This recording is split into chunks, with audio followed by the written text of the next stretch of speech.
स्वागत है आपका हमारे YouTube चैनल पर। एनीमे प्रदेश में शैडो 15 साल के लड़के रोनित के साथ हुई एक सच्ची घटना पर आधारित है। एक शाम रोनित अपनी ट्यूशन खत्म करके घर जाने के लिए बस स्टॉप पर बैठा बस का इंतजार कर रहा था। तभी उसने देखा कि एक बूढ़ी औरत वहीं बैठी रो रही थी।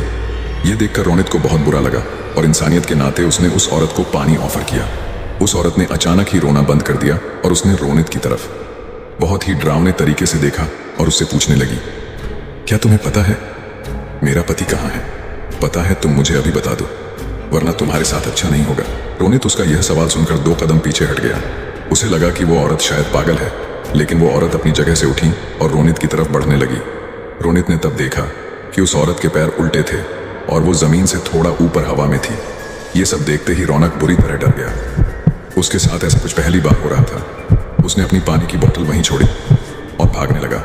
भागते भागते वो सीधा अपने घर पहुंच गया। पूरी शाम रोनित यही सोचता रहा, क्या आखिर वो औरत थी कौन और उसे इस तरीके से बात क्यों कर रही थी, मगर उसे कुछ समझ नहीं आया। उसी रात करीब 2-11 बजे रोनित की नींद अचानक ही किसी के रोने की आवाज़ से खुल गई। वो जैसे ही उठकर बैठा उसके होश उड़ गए। वही बस स्टॉप वाली औरत रोनित के बिस्तर पर बैठी रो रही थी। उसके हाथ में वही पानी की बोतल थी जो रोनित बस स्टॉप पर छोड़ आया था, मगर उस बोतल में पानी नहीं बल्कि खून था। औरत वो एकदम से रोनित पर झपटी और उसका गला दबाने लगी।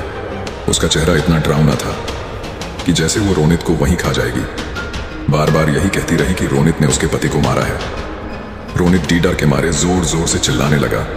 तभी उसके मम्मी पापा भागकर कमरे में आ गए।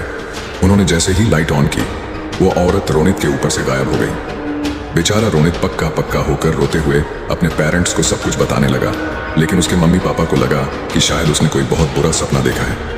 आज तक रोनित समझ नहीं पाया है कि उसके साथ उस दिन आखिर क्या हुआ था और वो औरत कौन थी। लेकिन रोनित उस रात के बाद से कुछ महीनों तक बहुत सहमा सहमा रहने लगा। उसने अपनी ट्यूशन भी छोड़ दी और फिर कभी उस बस स्टॉप वाले रास्ते पर नहीं गया। आपको क्या लगता है, कौन थी वो और कैसी लगी आपको आज की कहानी? कमेंट में ज़रूर बताएं।